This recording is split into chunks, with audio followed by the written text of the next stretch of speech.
Now, if anyone is perplexed and does not understand how it is possible for God's love to render anyone pitifully wretched and miserable, and even burning as it were in flames, let him consider the elder brother of the prodigal son. Was he not in his father's estate? Did not everything in it belong to him? Did he not have his father's love? Did his father not come himself to entreat and beseech him to come and take part in the joyous banquet? What rendered him miserable and burned him with inner bitterness and hate? Who refused him anything? Why was he not joyous at his brother's return? Why did he not have love either toward his father or toward his brother? Was it not because of his wicked inner disposition? Did he not remain in hell because of that? And what was this hell? Was it any separate place? Were there any instruments of torture? Did he not continue to live in his father's house? What separated him from all the joyous people in the house, if not his own hate and his own bitterness? Did his father or even his brother stop loving him? Was it not precisely this very love which hardened his heart more and more? Was it not the joy that made him sad?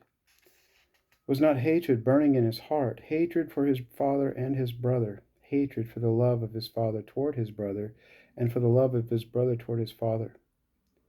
This is hell, the negation of love, the return of hate for love, bitterness at seeing innocent joy, to be surrounded by love and to have hate in one's heart.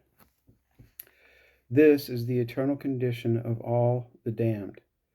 They are all dearly loved. They are all invited to the joyous banquet. They are all living in God's kingdom, in the new earth and the new heavens. No one expels them. Even if they wanted to go away, they could not flee from God's new creation, nor hide from God's tenderly loving omnipresence. Their only alternative would be, perhaps, to go away from their brothers and search for a bitter isolation from them. But they could never depart from God and His love.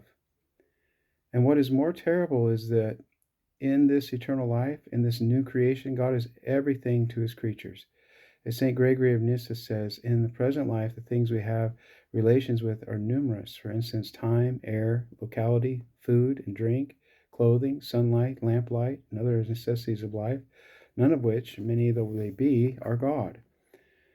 That blessed state which we hope for is in need of none of these things, but the divine being will become all, and in the stead of all to us, distributing himself proportionately to every need of that existence. It is plain, too, from the Holy Scriptures that God becomes to those who deserve it locality and home and clothing and food and drink and light and riches and kingdom and everything that can be thought of and named that goes to make our life happy, on the soul and the resurrection.